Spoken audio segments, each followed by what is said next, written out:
Irrid ngħid li fil-pjan oriġinali tagħna kien li nistiednu hawnhekk il-Tonio Fenech, l-eksministru li kien responsabbli għall qasam tal-enerġija, iżda raġunijiet li ma setax jattendi illunaw floku Dr.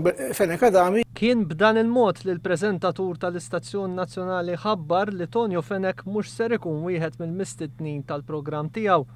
One News u informat li minkejja li l-eksministru responsabbli mill-Enemalta Tonio Fenech kien ikkonferma l-preżenza tiegħu fuq il-programm, fl-aħħar ftit ikkanċella biex minfloku mar il-Viċi Kap tal-Partit Nazzjonalista Fenech Adami.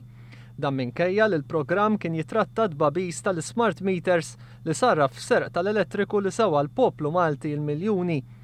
Waqt il-programm kien hemm ta' domandi li seta' jwieġibhom biss Tonio Fenech peress li fi żmien li seħ dan il-każ u kien il-Ministru responsabbli mill-Enemalta.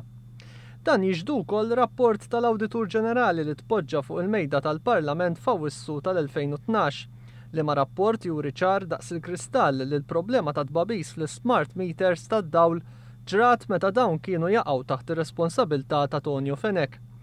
Din ma kinitx l-ewwel darba li l-eksministru Fenech ħassu skomdu jitkellem fuq dan is-suġġett li kien jaqa' taħt ir-responsabbiltà politika tiegħu.